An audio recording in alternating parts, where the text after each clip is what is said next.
Guys, कैसे हो? सारे बढ़िया ही होंगे। आज का वीडियो बहुत ज़्यादा यूनिक होने वाला है और ख़तरनाक। नहीं, आज बीआर के ऊपर बात करेंगे और नहीं तो हम सीएस के ऊपर बात करने वाले हैं। आज करने वाले हैं 100% टूर्नामेंट जो होते हैं उसमें जो बहुत से लोग कहते हैं भाई कि हम टूर्नामेंट अच्छा खेलते हैं, फिर भी हम हार जाते हैं। टूर्नामेंट हमारा बुइया नहीं हो पाता है और हम टूर्नामेंट हार जाते हैं। तो 100% आपको ऐसा ट्रिक बताऊंगा। टूर्नामेंट जो स्पोर्ट प्लेयर खेलते हैं उसमें 4 प्लेयर होते हैं, तुम्हें पता होगा। 4 प्लेयर होते हैं जो टूर्नामेंट खेलते हैं और एक ही कंट्री के होते हैं वो। तो यहाँ पर क्या होने वाला है देखो। पहला नंबर 1 आपका करेक्टर कॉम्बिनेशन होना चाहिए जो काफ़ी अच्छा सबसे मैच करता हो, जैसे कि स्नाइपर हो गया और आपका रसर हो गया और सपोर्टिंग हो गया। तो यहाँ पे 4 बंदों का जो होता है, एक स्नाइपर होता है, दूसरे पे रसर होता है। तो यहाँ पर जो रसर होता है उसका क्या काम है, बंदों को घुस के मारता है। ठीक है, बंदों को घुस के मारता है रसर, और स्नाइपर दूर से कवर देता है। तो यहाँ पर पहली बात करने वाले हैं डिसीजन लेना कि हम किसकी तरफ जाएंगे। तो एक बंदा डिसीजन लेगा, उसके स्नाइपर थोड़े पीछे रहना चाहिए, क्योंकि जब रसर उन पे अटैक करेगा तो स्नाइपर को पीछे से कवर देना चाहिए। तो 100% आपकी टीम सुरक्षा में रहेगी और आप काफ़ी ज़्यादा किल कर पाओगे। तो इसी की बातें याद रखते हुए हम वीडियो को शुरू करते हैं और पहला कॉम्बिनेशन बनाते हैं रसर के लिए, क्योंकि हम ऐसा करेक्टर कॉम्बिनेशन बनाएंगे जो रसर पे सूट करता है। तो यहाँ पर पहला करेक्टर हम बनाने वाले हैं। तो यहाँ पर हमने पहला करेक्टर अपने एक्यूब कर लिया है। तो यहाँ पर 2 करेक्टर स्किल आती हैं। तो देखो, पहले नंबर पर हमें दिख जाएगा तासुया करेक्टर। तो इसका क्या काम है, ये एक जंप लेता है और दौड़कर किसी भी कवर में जा सकता है। यहाँ पर एक करेक्टर और आता है जिसका नाम है ऑस्कर करेक्टर। आप देख सकते हो, ये 50 तक का डैमेज दे सकता है अगर बंदे ग्लू वाल के पीछे हैं तो ये 2 करेक्टर हैं जो रस के लिए काफ़ी अच्छे हैं। और यहाँ पे और कोई करेक्टर्स मुझे नहीं मिलता है, वैसे ये 2 ही करेक्टर हैं। तो तुम मेरी चाहो तो टूर्नामेंट खेलते हो और रस कर तो पहले हम इसे ले लेते हैं, क्योंकि इससे आप रस कर पाओगे। और अगर तुम्हारा थोड़ा सा भी डैमेज हो, अगर आपको ज़्यादा डैमेज हो चुके हो, तो 100% आप कवर में जाके मेडिकेट मार सकते हो। तो यहाँ पर हमने पहला करेक्टर स्किप कर लिया है। दूसरे नंबर पर हमें एक ऐसा करेक्टर चाहिए जो ज़्यादा डैमेज दे बंदों को। तो हमें यहाँ पर शुरू में आपको दिख रहा होगा हयातो। देखो, हयातो क्या काम करता है, हमारे ऊपर जो डैमेज होता है उसको कम करता है और एनिमी पे ज़्यादा डैमेज देता है। तो हम इसको ले लेते हैं। हयातो ले लिया है। तीसरे स्लॉट में ऐसा करेक्टर होना चाहिए जिसकी मदद से हमें एचपी मिले, क्योंकि फाइट के दौरान हमें एचपी ज़्यादा बेनिफिट करती है। तो हम ऐसी करेक्टर को ढूंढेंगे जिससे एचपी मिले, क्योंकि वहाँ पे रस होता है तो एचपी की ज़रूरत पड़ती है। तो हमें यहाँ पर नीचे सबसे फोर्थ करेक्टर मिल जाएगा और ये 10 एचपी करके देता है। 4 सेकंड में 40 एचपी दे देता है। तो यहाँ पर फोर्थ करेक्टर को ले लेते हैं।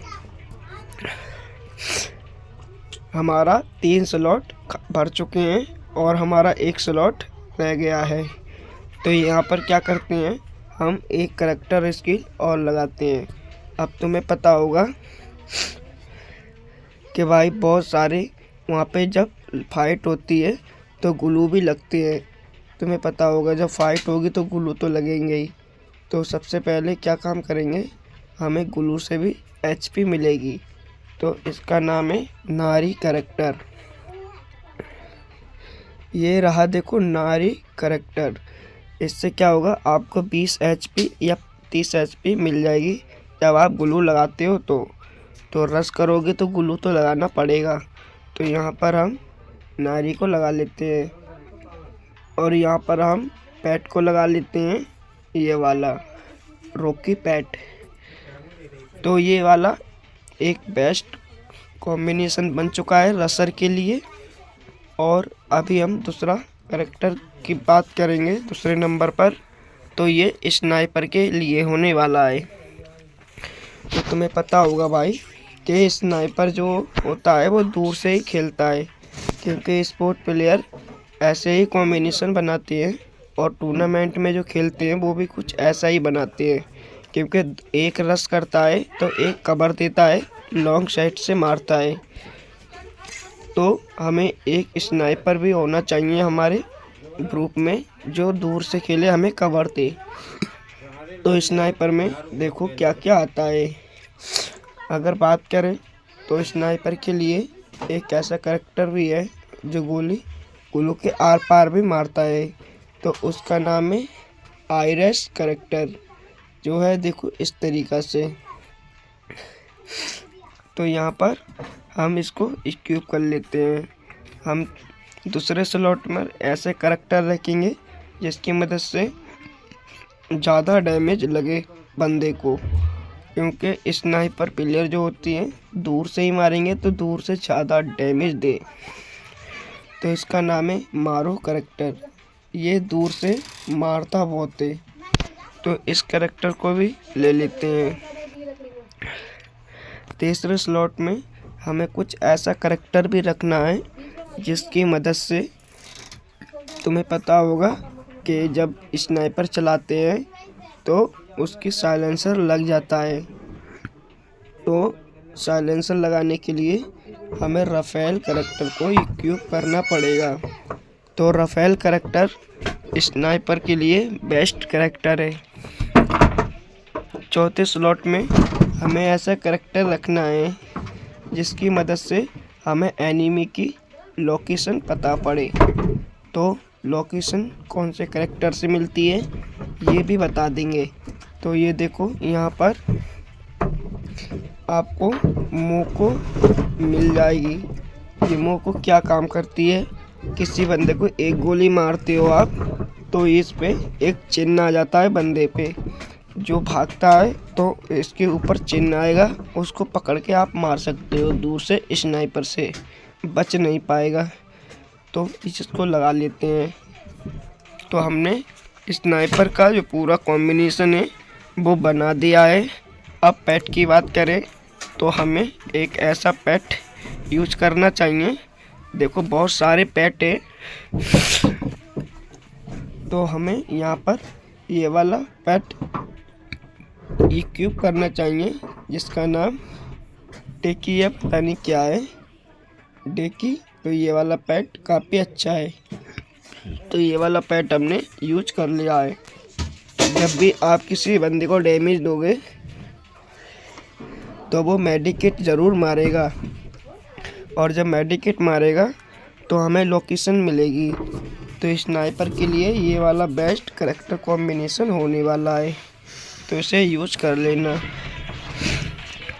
तीसरे नंबर पर हमें ऐसा करैक्टर कॉम्बिनेशन चाहिए जिसकी मदद से हमें सपोर्ट के 2 बंदे जो होते हैं हमारे साथ के वो करें।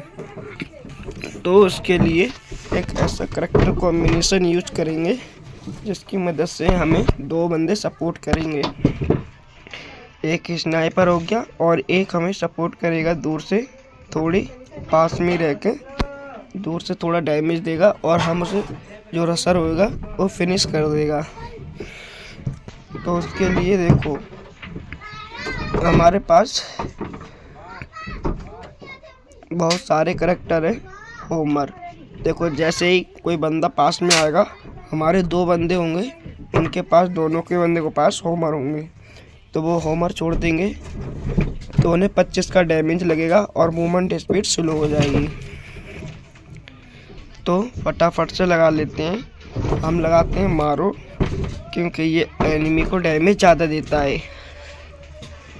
उसके बाद हम ऐसा करैक्टर लगाएंगे जिससे सील पॉइंट मिले। देखो, सील पॉइंट हमारे 2 करैक्टर देते हैं। वैसे तो 3-4 करैक्टर हैं जो सील पॉइंट देते हैं।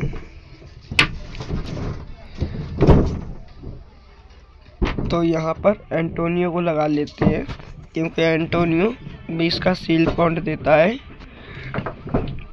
चौथी स्लॉट में हम लगा लेते हैं मोको को। अब देखो ये काम कैसे करेगा। जैसे कि अगर जब होमर लगेगा ना मेरे भाई, होमर, तो एनिमी पे लोकेशन आ जाएगी।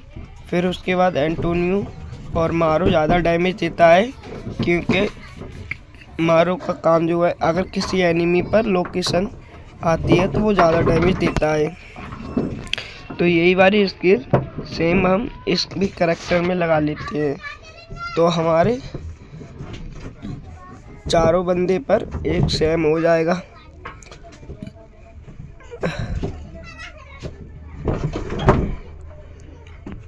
तो देखो, यही वाला करैक्टर इसको भी लगा दिया है, और पेट में हमें रिकी पेट ही ठीक है। तो हमने इसमें भी एक पेट ऐसा लेंगे, अल्वारो। देखो, ये वाला पेट जो है, ये क्या काम करता है, जब भी आप ग्रेनेड करते हो किसी बंदे पर, तो 30% ज़्यादा डैमेज देता है, दूर होता है बंदा तो ये दूर ग्रेनेड भी करता है और डैमेज को भी बढ़ा देता है। तो यही एबिलिटी है इसकी। अगर देखो, मैंने चारों बंदों की जो टूर्नामेंट खेलते हैं स्पोर्ट प्लेयर, उनकी बता दी है। आप गौर से देख लेना, ये 2 बंदे तो सेम ही रहने वाले हैं। 3 नंबर और 4 नंबर की एबिलिटी सेम रहने वाली है, और एक स्नाइपर प्लेयर होने वाला है। 2 नंबर देखो स्नाइपर प्लेयर है, जिसकी एबिलिटी कुछ इस तरीक़ा से है, आप यूज कर सकते हो। और यहाँ पर पहले नंबर का है रसर कॉम्बिनेशन, मैंने पहले बताया था। देखो, इस तरीक़ा से रसर में क्या यूज करना है आपको साफ साफ दिख रहा होगा। तो आज की वीडियो काफ़ी अच्छी लगी होगी, और अगर लगी है तो कमेंट और लाइक करना, और सब्सक्राइब भी कर देना मेरे भाई। तो आज की वीडियो यहीं पे एंड करते हैं।